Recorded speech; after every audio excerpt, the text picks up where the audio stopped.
Oi, gente, bom dia. Vou fazer de conta que vocês estão aí do outro lado para ficar mais fácil e para ficar mais gostoso. Deixa eu tirar essa claridade aqui do meu rosto. Tá esquisito. Pegando um sol.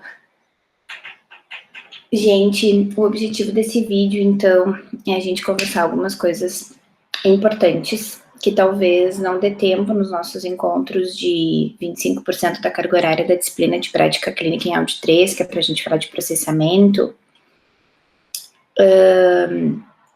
Porque a gente tem que trabalhar com 25% da carga horária para quando nós voltarmos para o presencial, se Deus quiser, em breve, a gente conseguir trabalhar a prática de verdade, né? Com que vocês consigam atender os pacientes e colocar a mão na massa da melhor forma possível. Então, gente, em primeiro lugar, que nós tenhamos um ótimo semestre, mesmo diante das dificuldades que a gente está vivendo. É diferente, né, demais isso tudo, mas a gente tá tentando fazer tudo da melhor forma, tá? Eu tô super à disposição nos canais de comunicação que a gente tem. O WhatsApp sempre facilita bastante para vocês perguntarem, tirarem dúvidas, porque dá para gravar áudio, né? No e-mail eu tenho que ficar digitando, é mais difícil da gente conseguir se expressar e explicar, e demora mais também. Então, eu quero compartilhar com vocês hoje sobre o novo guia de orientações de audiologia clínica e o de processamento auditivo. O de audiologia clínica, lógico, né, a prof. Fernanda vai trabalhar com vocês, mas eu quero dar só um destaque nele, porque a gente fala muito dele na aula teórica. Eu falo sempre para a gente seguir o que está previsto no manual do conselho. E quando vocês forem para o 5º ano, vocês já vão viver o primeiro desafio de fazer as coisas como prevê a literatura ou como prevê o manual do conselho, porque talvez vocês encontrem uma clínica que não segue exatamente o que o conselho diz e faz o laudo da forma que entende melhor, enfim, cada profissional tem sua justificativa para não seguir o que está lá previsto no manual do conselho. Então, a primeira coisa que eu quero partilhar com vocês, deixa eu começar aqui a minha apresentação, isso a prof. Fernanda vai explorar melhor, mas como eu dou a disciplina teórica, eu me sinto na obrigação de fazer esse lembrete a vocês, tá, gente? Então, vamos lá. Esse daqui é o novo manual deixa eu ir lá no início. Esse aqui é o novo manual de orientação na avaliação audiológica básica. Então, ele tem áudio tonal e logo que a gente aprende em áudio 1, medidas de imitância acústica que a gente aprende em áudio 2. Então, a ideia não é ler tudo com vocês. Se vocês puderem ler, eu acho extremamente válido. Absolutamente tudo que está escrito aqui, a gente trabalha na disciplina de áudio 1. Não tem nada que nós não tenhamos feito ou falado. Aqui refere em relação ao laudo, quanto ao tipo de perda, grau de perda, e o grande destaque que eu quero dar para vocês, gente, é isso aqui. Então, vocês já devem ter ouvido falar, né, que a gente teve esse ano aí a nova classificação da Organização Mundial da Saúde, mudando o critério de normalidade para 20, então, a partir de 20 a gente já tem uma perda leve. E a outra coisa que também mudou é que na OMS eles fizeram a inclusão do moderadamente severo. Então, tem-se aí, frente aos grupos de professores de áudio e fonoaudiólogos audiologistas, uma aceitação dessa nova classificação por vários motivos, mas principalmente em função do aumento muito grande de queixas auditivas das pessoas com perdas pequenas. Então, aí, trouxe essa necessidade de repensar se realmente 25 era o ideal. É lógico que a gente sempre vai levar em consideração a queixa do paciente. É aquilo que eu falo para vocês muitas vezes em aula. A história clínica é o nosso ouro. O que o paciente traz é extremamente importante. Então, se o paciente estiver ótimo, com uma audição em 25, que bom. Mas pela nova classificação ele já tem uma perda leve.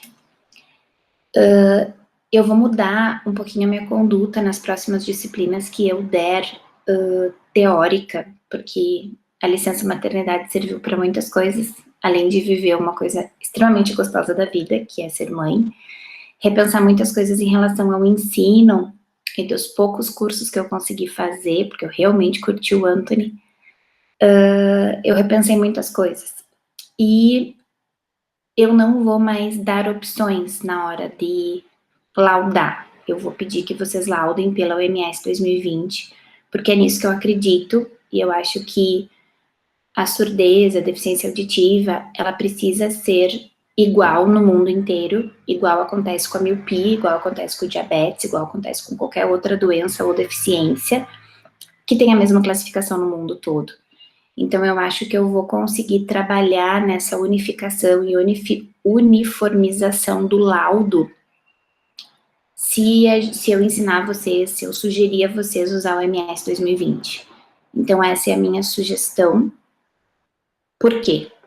Porque a gente precisa unificar o laudo, porque a gente precisa ter uma linguagem homogênea, não dá para a Michelle achar que é uma perda leve e todos os outros colegas terem N outras classificações.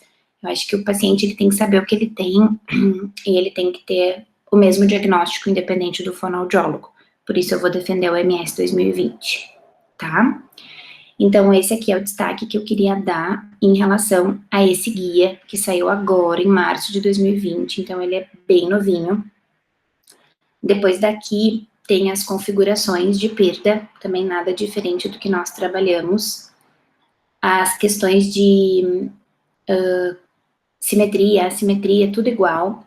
E, gente, assim, uma outra coisa que eu quero falar muito com vocês é que uma preceptora de estágio de 5º ano, ela falou uma coisa comigo que me fez pensar muito, sabe?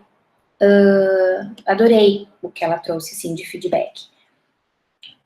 Ela falou, essa preceptora, o estagiário está fazendo audiologia clínica e prótese, processamento, tudo.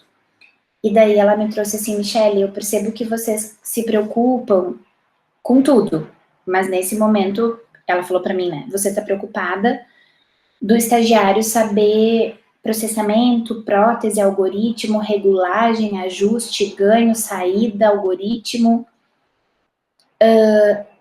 e o estagiário ainda tem dificuldade no básico do básico, que é o laudo. Então, gente, eu preciso que vocês compartilhem comigo se realmente vocês estão confortáveis com o laudo, se vocês sabem fazer laudo, se vocês não têm dificuldades com o básico, né? Porque o básico é fundamental.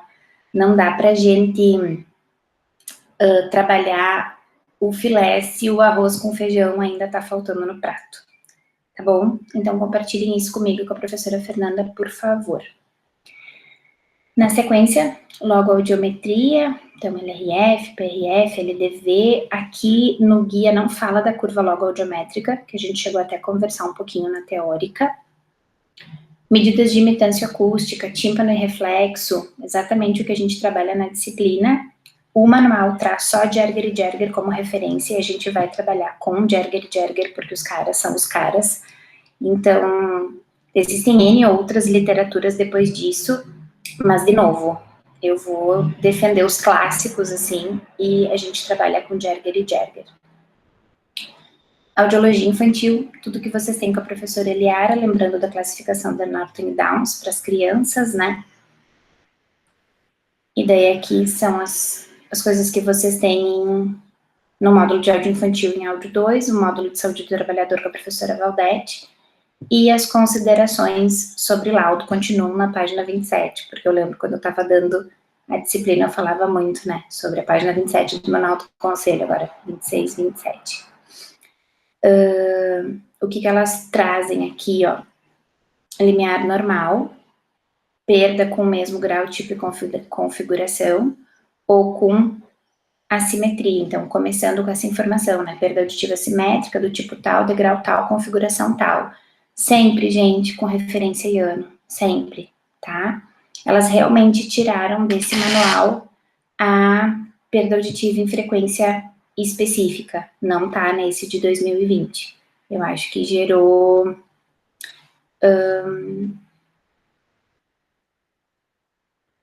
aqui, ó, esqueci disso. elas colocam aqui, ó, perdão, elas só não ficaram na letrinha. Aqui tem um destaque, ó, no caso de limiares alterados em frequências onde não se realiza óssea, não colocar o tipo de perda, né, que a gente sempre fala sobre isso, coloca somente perda auditiva na frequência tal. Então tá aqui, só não tá com letrinha, né, antes era A, B, C, e o D era perda auditiva em frequência específica. E o termo rebaixamento auditivo não existe, né, então não é para usar nos laudos, não tem audição rebaixada. E aqui também tem o laudo para medidas de imitância. Na folha que a gente fez, a gente acaba marcando ali, né? Não precisa laudar assim. Faz o laudo só da audiometria tonal. Um destaque que eu não dei, gente, que eu lembrei agora, é importantíssimo e fundamental. Aqui, ó, OMS 2020, né? O termo audição normal. A gente não deve usar o termo audição normal. A gente sabe que a audição normal é quando eu tenho limiar normal, tronco normal, subcórtex normal, córtex normal, ou seja, processamento potencial, todo mundo normal. Diferente disso, eu tenho limiares normais. Eu só posso falar em audição normal quando eu avaliar tudo. Então, esse termo aqui, ele não é sugerido. Tanto que, lá na página 27, opa, fui pro lado errado. Aqui, trace, né? Opa, página 28 agora. Limiares auditivos normais. Tá, gente? Esses eram os destaques que eu queria dar pro guia novo da OMS. Leiam tudo, por favor. Tragam o que vocês desejarem e entenderem como necessidade para esse nosso diálogo, tá? Eu vou agora parar a apresentação e finalizar essa gravação para ela não ficar comprida e faço a de processamento, tá? Se eu esqueci de alguma coisa, deixa eu pensar. Acho que eu não esqueci nada. Se eu esqueci de alguma coisa, eu falo depois, mas acho que eu não esqueci, não.